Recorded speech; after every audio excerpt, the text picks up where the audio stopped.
Good evening everyone. Welcome to your channel Shiksha with Diksha.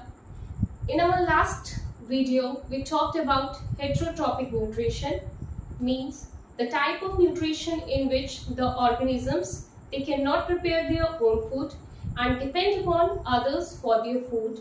For example, the animals. So we talked about plants for autotrophic nutrition. We talked about animals for heterotrophic nutrition. Today we are going to talk about some new type of nutrition. आपने अक्सर अपने घरों में देखा होगा आपका एक bread जो आप डेली बेसिस पे कंज्यूम करते हैं. फॉर एग्जांपल उसके कुछ 2-3 स्लाइसेस हैं जो आपने कंज्यूम नहीं किए. कुछ दिनों बाद लाइक आफ्टर 4-5 डेज उस ब्रेड के ऊपर एक ब्लैकिश या डार्क ग्रीन कलर का डिपोजिशन हो जाता है. अगर आप उसको माइक्रोस्कोप के अंदर देखेंगे then you will observe thread like structures. Those structures are known as fungi. These are those structures.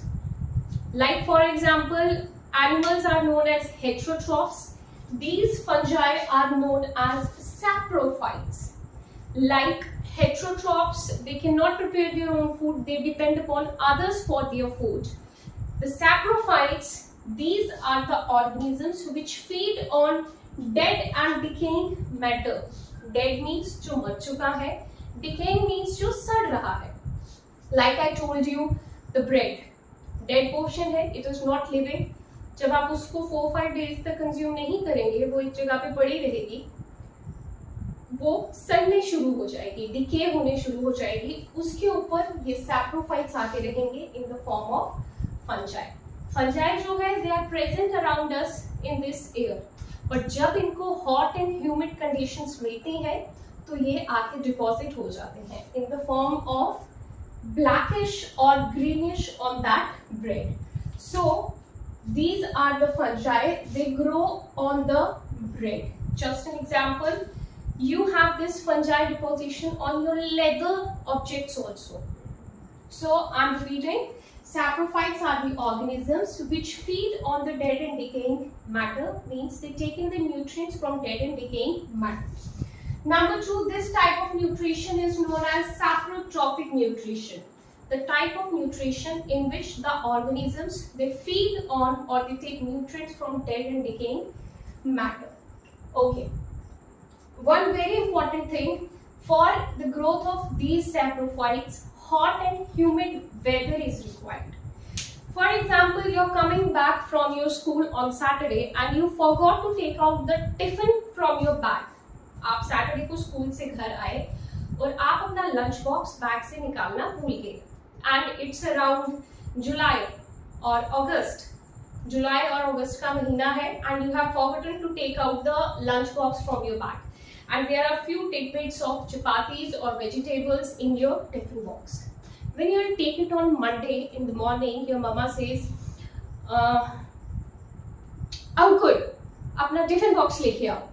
And when you will bring that box, you will hand it over to your mother, and your mother will open it and she'll say, "Oh my God, Saturday को क्यों नहीं निकाला? देख रहे हो उसमें कितना fungus आ गया है?" Yes, that fungus is exactly the saprophyte. So this fungus, it requires hot and humid weather. Humid means moisture चाहिए, hot means गर्म चाहिए. July, August, perfect month for the growth of these saprophytes. Next, we have to talk about one more type of relationship, that is symbiotic relationship. Symbiotic relationship. क्या है ये relationship? एक ऐसा relationship जिसमें दो organisms एक साथ रहते हैं और एक दूसरे को बेनिफिट प्रोवाइड करेंगे. The organisms they live together and they benefit each other. You call it symbiosis also. So relationship in which the organisms they live together and provide benefit to each other. For example, lichens. Lichen is an association of algae and fungi.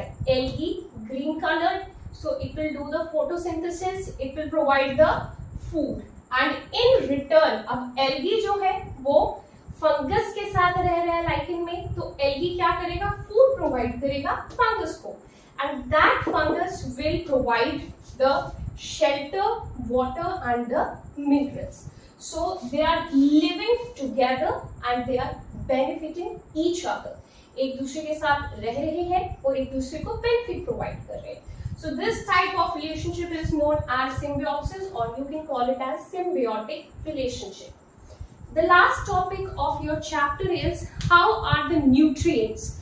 For example, आपने कोई crop grow की है एक field में, अब उस crop की growth के लिए बहुत सारे न्यूट्रिएंट्स चाहिए, like phosphorus, nitrogen, different things are required, and those things are taken in from the soil. अब उस क्रॉप ने ग्रोथ के लिए वो सारे मिनरल्स सॉइल से ले लिए.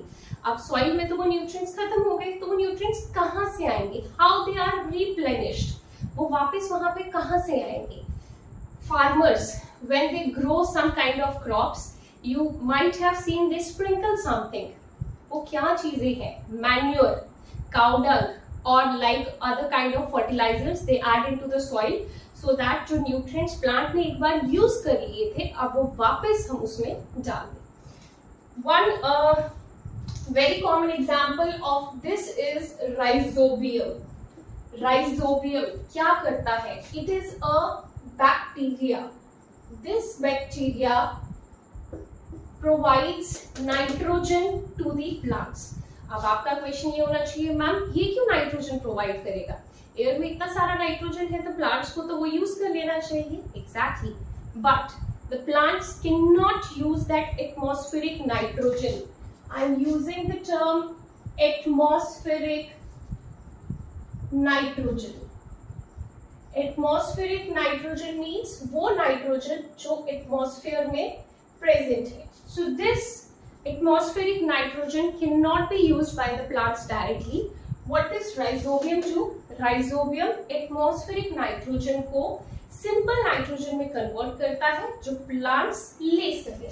So this atmospheric nitrogen is converted by rhizobium into simple nitrogen, or you can say that form of nitrogen that can be used by the plants. तो अब ये rhizobium क्या करता है? For example, I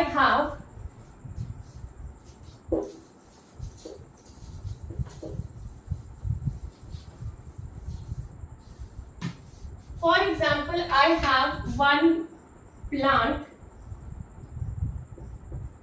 Okay, this is the plant in the soil.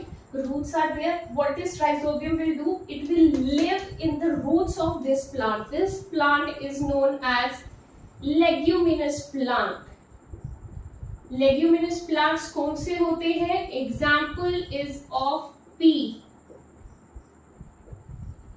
So this is the plant, leguminous plant. What it will do? It will be having the roots. Rhizobium bacteria will live in these roots.